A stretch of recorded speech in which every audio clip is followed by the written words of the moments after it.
Midnight Hollow. Subscribe for more horror stories. Watch and press the bell icon.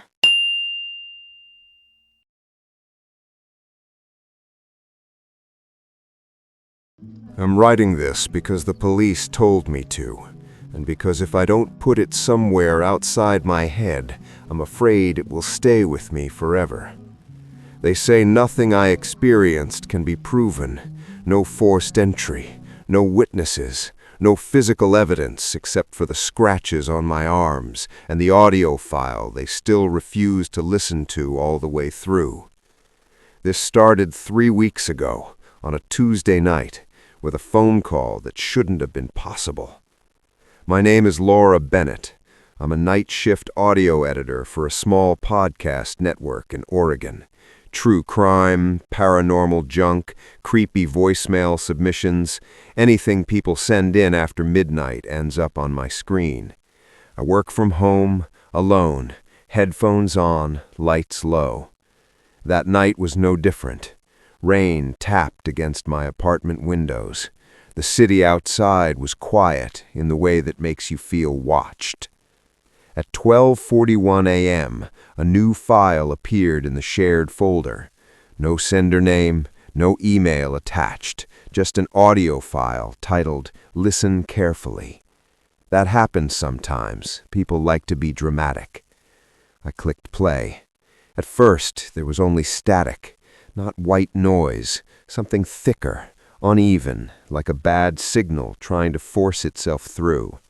I almost closed it when I heard a sound beneath the static. Breathing. Slow, measured, close to the microphone. Then a voice whispered so quietly I had to lean closer to hear it.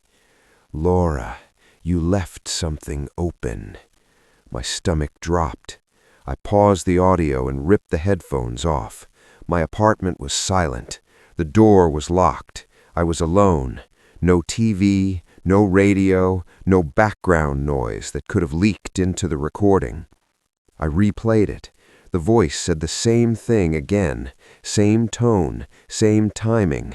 "Laura, you left something open." I checked the file details. Creation time, 12:39 a.m., 2 minutes before it appeared in the folder. I didn't tell myself it was fake. I didn't laugh it off. A cold certainty settled in my chest that this wasn't meant for an audience. It was meant for me. I minimized the file and checked my email. Nothing. No messages, no missed calls. Then, my phone rang. Unknown number. I stared at it until it stopped. A second later, the audio file resumed playing on its own. This time, the breathing was louder and closer. "I can hear you thinking," the voice said. "You always pause right there." I slammed my laptop shut. The silence that followed felt wrong, too deep, like sound itself had been swallowed. I sat frozen on my couch, heart pounding, listening for anything that proved I was still alone. Then, from the dark hallway leading to my bedroom, I heard it, a faint electronic chirp. My phone. But my phone was in my hand. The chirp came again, from the bedroom. Slowly, I stood and stepped into the hall. The bedroom door was open. Moonlight spilled across the floor. On my bed, my old phone, the one I'd lost 2 years ago, lit up. It rang once, stopped, then a notification appeared on the screen. New voicemail, 1 a.m. My hands were shaking as I picked it up. The phone was cold, heavier than it should have been. I played the voicemail. It was my voice, crying, begging someone to stop. Behind it, barely audible, was that same slow breathing. I dropped the phone and backed out of the room. Every instinct screamed at me to leave, but my legs wouldn't move. The air felt thick, like walking through water. From the kitchen, my laptop turned back on. The audio file was playing again, only now the voice wasn't whispering. "You shouldn't have listened," it said calmly. Now the door knows your name. The lights flickered, then went out. In the darkness, I heard footsteps. Not running, not rushing, walking with purpose.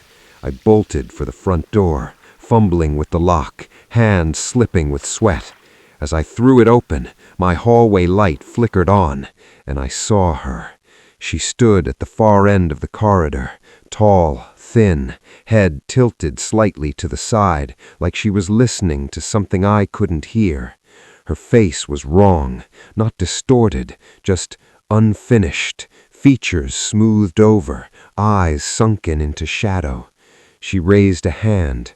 My phone buzzed. A text message appeared. You left it open.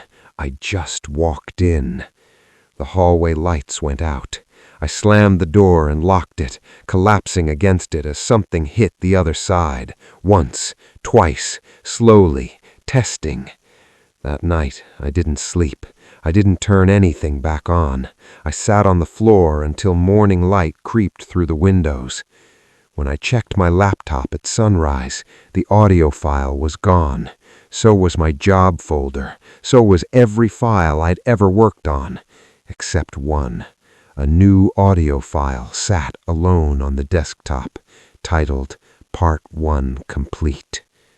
I quit my job that day, moved apartments, changed my number, threw away every device I owned. It didn't matter.